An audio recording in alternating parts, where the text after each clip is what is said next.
he was actually a human being too. That was the new thing. And it was tied to the biography of an actual man who lived and died and they said was resurrected. So Christianity was talking the language of death and resurrection the way these mystery cults were, and was in competition with them. But the old Roman religion was, nobody really believed much in it anymore. Judaism, on the other hand, was very much a going concern, and the Jews said, why should we change at this point? And that infuriated Matthew. Answer your question, I hope. All right. Woe to you, you Jewish towns who haven't responded. The Gentiles, maybe we'll have better luck with them. And he was right. They did. Verse 22. But I tell you, on the day of judgment, it will be more tolerable for Tyre and Sidon than for you. And you, Capernaum, that's the main place where Jesus' headquarters was. Big town at the edge of the Sea of Galilee, even today, a lovely place. Capernaum, will you be exalted to heaven? No, you'll be brought down to Hades. For if the deeds of power done in you had been done in Sodom, he picks the worst city that ever existed, they would have repented. A little hyperbole. But I tell you that on the day of judgment be more tolerable for the land of Sodom than for you. Because you know the truth. You're the Israelite people. You matter. You're the people of God. You've got to see the truth of this new Messiah. And most of them didn't, and it was absolutely frustrating to Matthew. And it will turn into, over the first 2,000 years of Christian life, a very anti-Jewish posture. Why in the world won't they accept Jesus? Well, because they have their own religion, which is they think is fine for them. The reason, why don't we accept Buddha? Anything wrong with Buddha? No, but people who are Christians, why should they accept Buddha? People who are Jews, why should they accept Jesus? I mean, but from the point, if you have a very narrowly focused view that this is the only truth, and the people who really count, the people of God, don't accept it, this can be very frustrating. All right, so that's the second part of this chapter, is the frustration over the failure of the mission to have the effect they expected. And now the third part of the chapter, beginning in verse 25, Jesus is now defining himself. Or maybe Matthew is saying, this is what we think of Jesus. So he's talking about the problem with John and how they subsumed him in the larger Christian understanding, the problem with the Jews who didn't respond as expected, and now Jesus' own inner understanding. Verse 25. At that time Jesus said, I thank you, Father. This is his own thanksgiving prayer. I thank you, Father, Lord of heaven and earth, because you have hidden these things from the wise and intelligent and revealed them to infants. Now this reflects Paul in the letter to the Corinthians, where he says the wise, the philosophers, don't accept Christ. They think too much.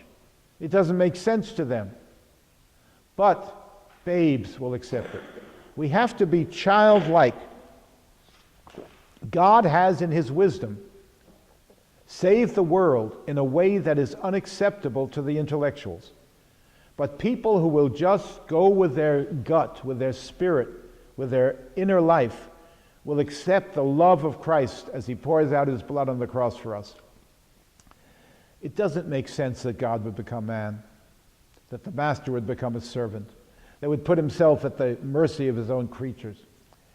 Makes no sense, but it doesn't have to make sense. God has hidden it from the wise and revealed it to babes. And that Matthew picks up Paul's message here. He often disagrees with Paul, but Paul is the first one to put it that way. You have hidden these things from the wise and intelligent and have revealed them to infants. It's possible to think too much. You can think yourself right out of a relationship with God. Or with another person. Why do I love her? Why does she love me? Or the woman think, he sent me flowers. Why did he send me flowers? Is he guilty? Does he get out of love? Did he get to prove a point? Why? You know, you can think so much that you ruin your relationship. Love is not something intellectual. I don't know why I love this person or she loves me.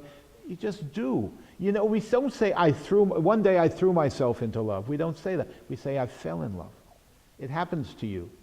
Go with it. Go with it. You resist it, you might resist the most important relationship in your life, with another human being and with God. You've hidden it from the intelligent, revealed it to babes. This was your will, Father. You chose the emotions rather than the intellect.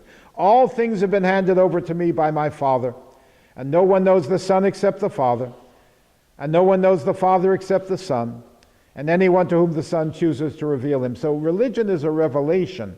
I think this is a late church formula. I don't think Jesus would say something like this.